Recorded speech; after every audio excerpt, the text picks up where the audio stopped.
L'Arbrel, petite ville chargée d'histoire, qui est située à une trentaine de kilomètres à l'ouest de Lyon, a toujours bénéficié d'une attraction particulière. Elle le doit probablement à son emplacement privilégié. Confluent de rivières, isolant et protégeant une presqu'île dominée par un rocher propice au refuge et à la défense, carrefour de deux vallées, inévitable voie de pénétration vers les monts du Lyonnais et du Beaujolais, longtemps passage obligé entre Paris et Lyon. Tous ces facteurs ont favorisé au cours des âges l'installation d'une population cosmopolite. Au cours de son histoire, l'Arbrel a vu naître, grandir ou mourir des personnages illustres. Nous avons choisi de vous en présenter 6 d'entre eux qui ont tous marqué, par leur empreinte, la vie politique, artistique ou économique de la France d'autrefois.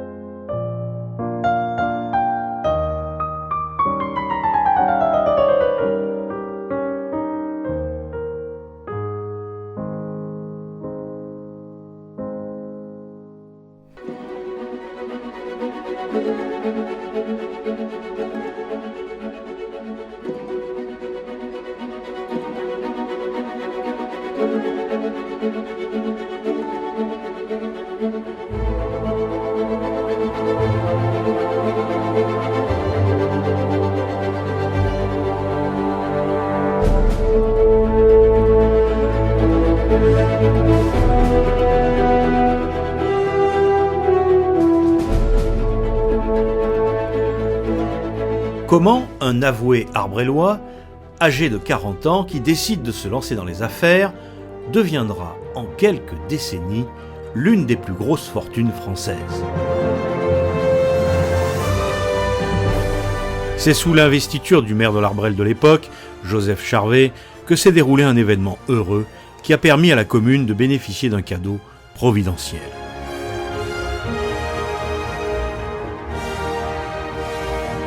En remerciement, la commune de l'époque a fait ériger cette stèle de Pierre-Marie Durand en lui attribuant aussi le nom de sa place où siège la mairie.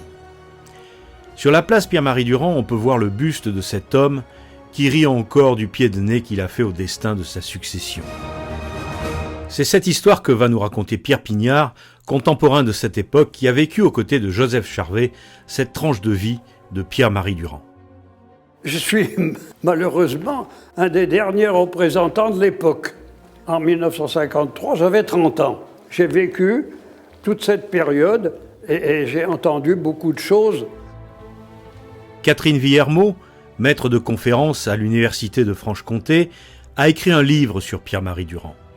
Ensemble, ils vont nous faire partager le portrait de cet homme. Il a fait beaucoup de choses. Il a participé à l'électrification de la France, donc dans la première moitié du XXe siècle. Et il a constitué aussi accessoirement une grande fortune. C'était un des patrons les plus riches de la période. Il a été à l'origine des entreprises qui fabriquaient et qui vendaient de l'électricité. Il est originaire, la famille est originaire de Bully, donc né en 1861 à l'Arbrel. Ce Pierre-Marie Durand, il fait des études comme son père, donc ce qui nous indique qu'on a affaire à une famille de la bonne bourgeoisie, puisqu'on est dans les années 1870. Et d'ailleurs, son père est décédé en 1871, donc c'est un orphelin, ce qui est assez fréquent dans la période, donc il a 10 ans. Ça n'empêche pas d'aller faire des études, et il va faire des études à Lyon, comme son père, une licence de droit. Donc il est censé exercer le même genre d'activité que son père, ce qui est effectivement le cas, puisqu'il va s'installer, lui, non pas comme huissier, mais comme avoué.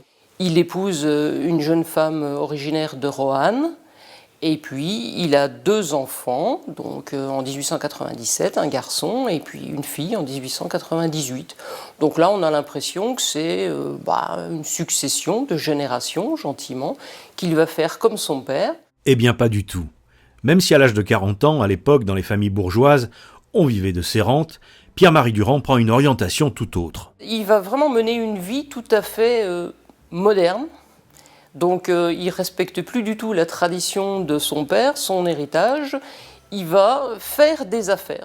Donc il se dit que ça coûte cher d'avoir des entreprises, de monter un réseau, puisqu'il faut installer un réseau dans les communes, il faut obtenir une concession de la part de la municipalité, donc tout ça, ça prend du temps, et pendant ce temps-là, on ne gagne pas d'argent.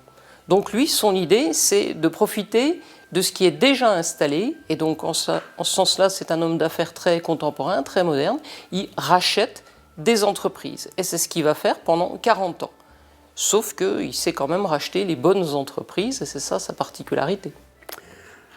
Il s'est donc trouvé ensuite à la tête d'une fortune importante.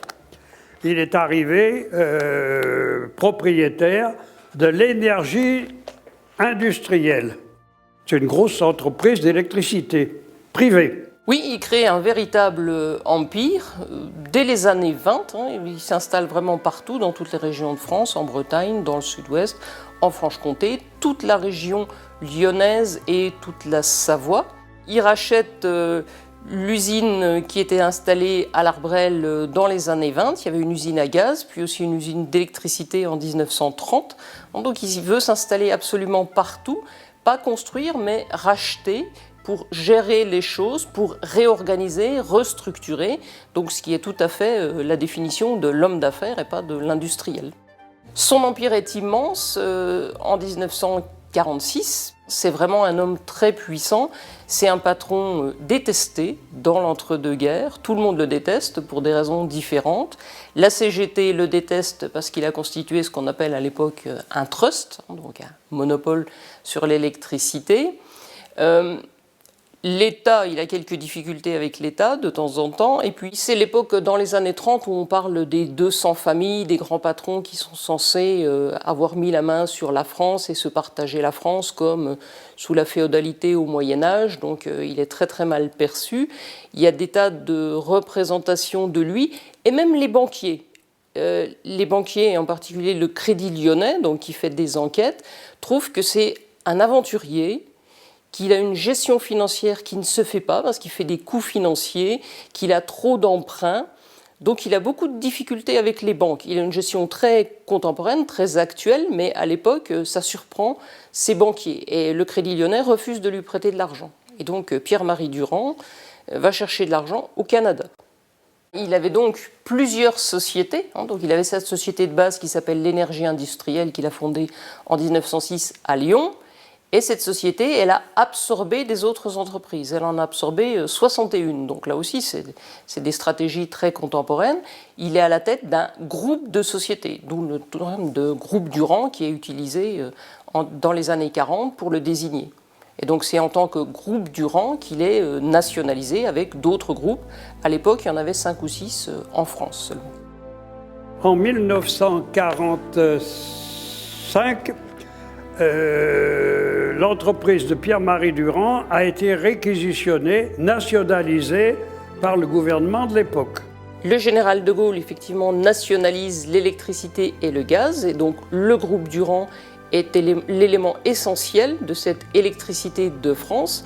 À l'époque, donc, c'est la blague qui court, qui dit que électricité de France, EDF, signifie électricité du Faubourg, Faubourg Saint-Honoré, donc qui est le siège de la compagnie Durand. Mais Pierre-Marie Durand ne pardonna jamais au gouvernement du général de Gaulle d'avoir en 1945 nationalisé l'ensemble de ces sociétés de production et de distribution d'électricité pour en faire l'EDF. Et en ce qui concerne par exemple le personnel, c'est le statut du groupe Durand qui est repris pour les agents d'EDF.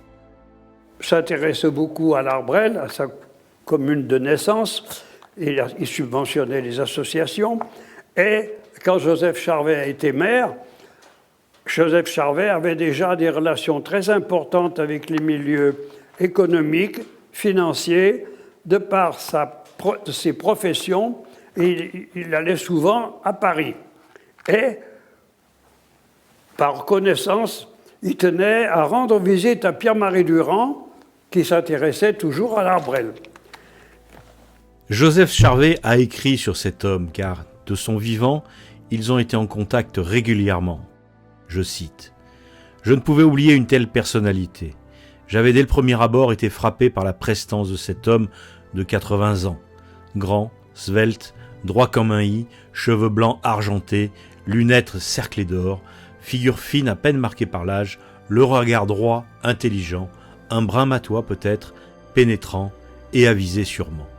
Son intelligence est vive, son esprit précis, clair, conversation brève mais cordiale, pas de mots inutiles. Outre son travail, il était doué d'une volonté inflexible, d'une intelligence très ouverte aux affaires, doublée d'un flair sans faille. Et au fil du temps, ils ont noué amitié. Joseph Charvet le visitait jusqu'à sa mort, jusqu'à son décès, en 1951. Sur la fin de sa vie, des tensions apparaissent au sein du clan familial. Et Pierre-Marie Durand, qui a toujours conservé des liens étroits avec la commune de l'Arbrelle et son maire Joseph Charvet, prend alors une décision hors du commun. Oui, sur la fin de sa vie, il fait un énorme cadeau à l'Arbrelle. Il donne 250 millions à sa ville d'origine, ce qui à l'époque est vraiment extraordinaire pour la municipalité qui n'y croit pas dans un premier temps et qui a un budget, pour comparer, de 23 millions. Donc ça représente 10 fois le budget de la ville. À sa mort, en 1951, les notaires parisiens de Pierre-Marie Durand ont informé la commune de l'Arbrelle que Pierre-Marie Durand avait rédigé dans son testament un paragraphe où il faisait don à la commune de l'Arbrelle de 125 millions pour la commune et 125 millions pour l'hôpital de l'Arbrelle. Mais les héritiers de Pierre-Marie Durand ont fait opposition, à l'époque, ont fait opposition au testament. Ça veut dire que le testament contesté est resté 2 ans au Conseil d'État. Et finalement, en 1953, au bout de 2 ans, le Premier ministre de l'époque, c'était Dainiel, il a signé le décret autorisant le legs. Stupéfaction générale, bien sûr. Quand il avait des difficultés avec ses héritiers, à chaque fois, il disait à son homme d'affaires, vous rajoutez 10 millions à la commune de l'Arbrelle. Donc je ne sais pas s'il s'est fâché 25 fois, mais il a donné donc 250 millions quand il est décédé en 1951. Ces 2 legs ont fait au total les 250 millions qui ont été versés après 1953, après la signature du Premier ministre qui a autorisé le legs. Cet argent est venu par tranche et nous a permis de faire beaucoup de travaux. Bien sûr, ça a marqué tous les gens de l'époque, tous les élus de l'époque et la population. C'était énorme, énorme pour l'époque. Ça représentait 5 fois, 125 millions, ça représentait 5 fois le budget de la commune. Imaginez l'époque. Et autant pour l'hôpital, qui a permis de reconstruire l'hôpital à neuf à l'époque.